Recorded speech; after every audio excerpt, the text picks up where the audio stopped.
Boker Tov. Dans notre paracha, il y a un verset qu'on le cite toujours comme Ségoula pour la réussite. Le verset Ve'Avraham Zaken Baba Yamim Vadonai Berach et Avraham Bakol. Toujours quand on veut avoir une réussite, on se réfère à ce pasouk qu'il y a la notion de la bénédiction, du bonheur, de la longue vie, d'une vieillesse correcte d'un homme et de l'abondance, les enfants et la parnassa. Avraham Zaken Bayamim. La vieillesse, elle est belle. Quand on voit un homme âgé, c'est un homme qui a un passé, c'est beaucoup de savoir-vivre. La Gemara dit que Rabbi Yochanan, quand il voyait même des non-juifs âgés, il se levait, il leur tendait la main, il se levait pour les honorer. Et il disait combien des choses ces gens ont vues dans la vie, combien du vécu, du savoir-vivre il y a ici. Zaken Baba Yamim. Zaken, dans le langage de la Gemara, le traité Kiddushin, la Gemara dit qu'il peut y avoir un jeune dans l'âge, mais Zaken dans la sagesse. Zaken, la Gemara dit, c'est l'acronyme Ze Kana Chochma. Celui-ci a acquis la sagesse.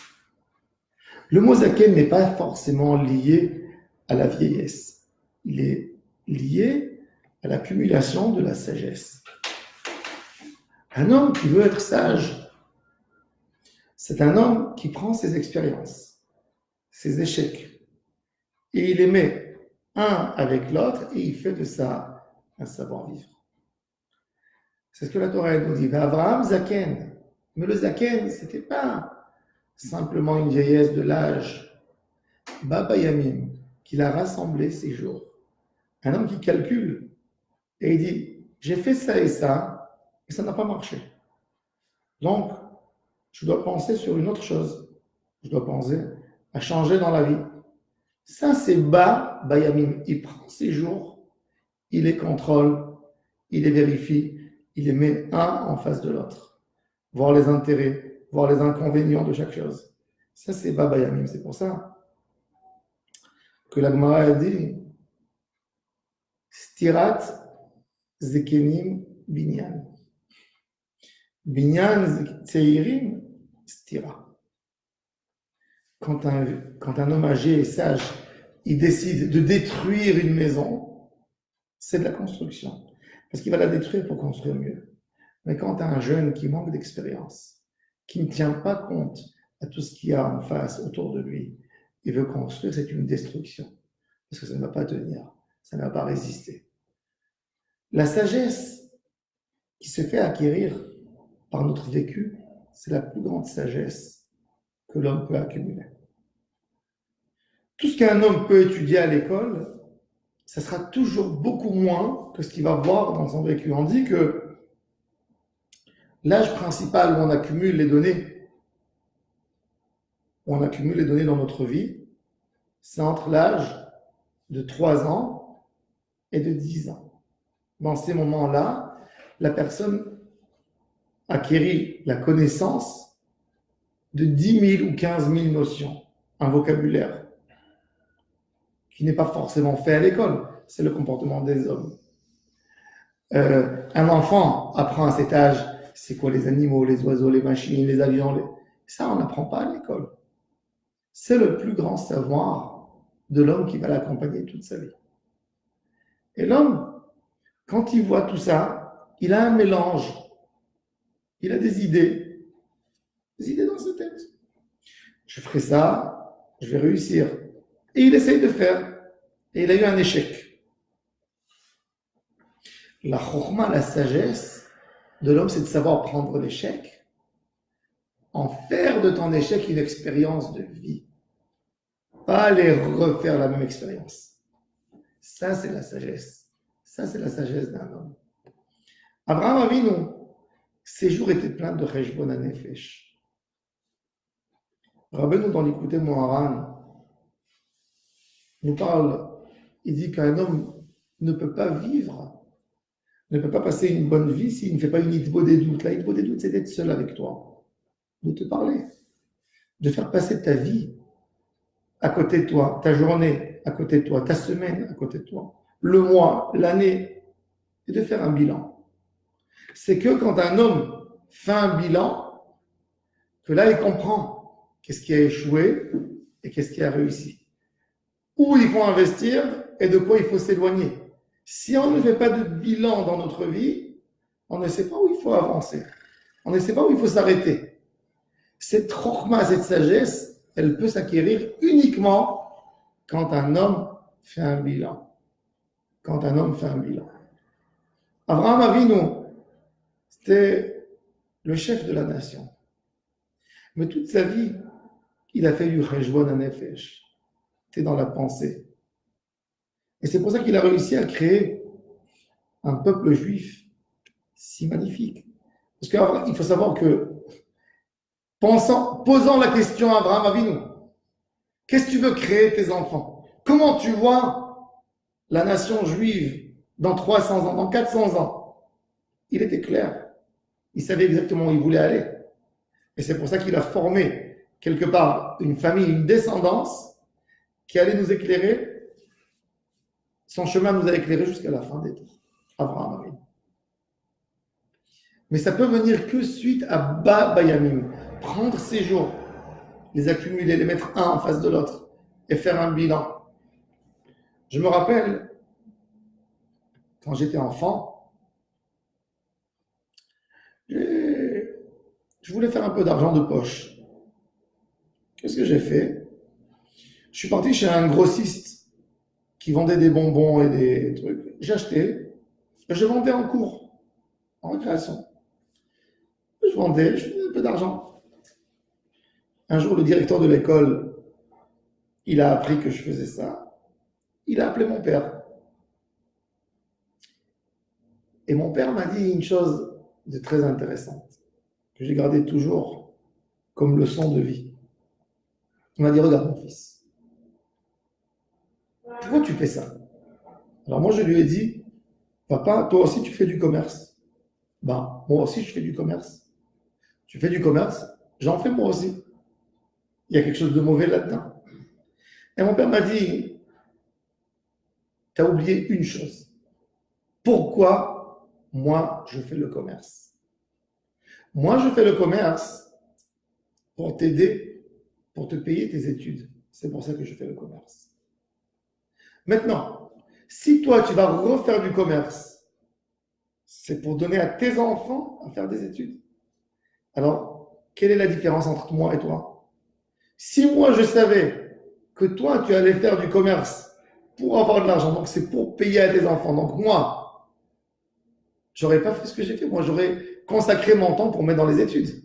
Si de toute façon je sais que mon fils, j'étais prêt de me priver des études pour t'aider à toi à arriver aux études. Mais si toi, tu t'occupes pas de tes études et tu es là pour gagner de l'argent, et c'est peut-être tes enfants qui vont faire des études, moi, j'aurais pas dû perdre mon temps. Toute la vie, on a besoin d'évoluer. On a besoin de prendre, mon père m'a dit, tu as besoin de prendre mes échecs à moi et de dire, moi, je ne serai pas là. Et si tu n'as pas pris ça, c'est très dommage, parce qu'il y a plus une évolution d'une génération à l'autre. Tu la laisses là où elle était, tu laisses la situation où c'était, tu n'avances pas. C'est pour ça que c'est écrit dans la Torah qu'un Israël, quand il fait tchouva, il fait une teshuva même sur la faute des parents. C'est quoi cette teshuva? J'ai pas fauté. C'est le cheshbon hanefesh. C'est de comprendre. C'est pour ça que la chose la plus importante pour un dirigeant, pour un leader, c'est de lire beaucoup l'histoire de ton peuple, l'histoire de l'humanité, savoir qu'est-ce qui a fait du mal à l'humanité, qu'est-ce qui lui a fait du bien. Souvent dans la vie, on croit, on essaye, on fait des choses, on se dit, on va réussir, on va gagner. Finalement, on a échoué. Il faut écrire même l'échec. Il faut écrire même l'échec pour ne pas qu'il y ait un jour quelqu'un qui qui pense la même chose que toi, et puis il va échouer. La Mishnah dans le traité Hadayot, elle nous dit, dans les débats de Beth Shammai et Beth Hillel, pourquoi c'est tellement important d'écrire l'argument de Beth Shammai puisque la halakha n'est pas comme Beth Shammai. Alors la Mishnah elle te dit pour ne pas qu'il y ait un sage qui vient avec l'argument de Beth Shammai dans 200 ans, il dira ils n'ont pas pensé là-dessus, donc je vais changer l'argument. Il dit non, il y a déjà des gens qui ont pensé exactement comme toi, mais ça n'a pas été accepté. Dans la vie de tous les jours, c'est pareil. De savoir, de chercher, de comprendre où étaient nos fautes et de ne plus marcher dans le même piège. Les problèmes de l'homme, c'est que l'homme ne s'arrête pas pour calculer. Bayamim, il a pris ses jours, il les a mis un en face de l'autre. C'est ce qui aide la personne à évoluer. Si un homme ne fait pas un bilan, il y a des gens qui vivent une vie. Qu'est-ce que tu fais? Je me lève, je fais ma prière. Oui, je suis un juif, je fais pas une journée sans prière. Oui, et tu manges, et je vais au travail, et je retourne, et je fais un petit chiot, et je vais dormir. Et tu ne penses pas que tu peux améliorer ta vie? Dans certains domaines. Tu ne penses pas que tu peux améliorer ton âme? Tu ne penses pas que tu peux évoluer dans ta sagesse? Même si tu es un simple ouvrier. Pas simple, il n'y a jamais quelque chose de simple. Mais je veux dire, dans ce que les gens appellent un simple ouvrier, tu peux toujours t'instruire. Tu peux toujours avoir des notions dans la musique, dans la sagesse, avoir une autre langue, acquérir, être un homme plus intelligent, un homme qui peut lire plus. Ça, c'est la chokhma, de savoir faire de sa vie quelque chose.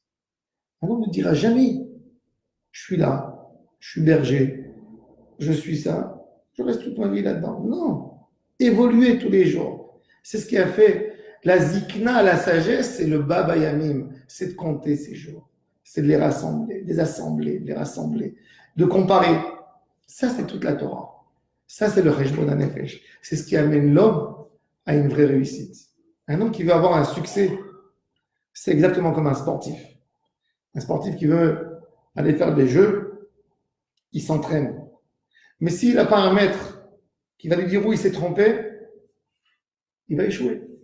Parce qu'il n'a pas quelqu'un qui va lui dire faut pas faire ça, faut pas faire ça. Faut pas faire ça. Il est sûr, il a une stratégie, il est sûr qu'il va gagner parce que ça lui marche bien. Mais il ne sait pas que l'autre, il a cette stratégie et encore d'autres stratégies, peut-être plus intelligentes.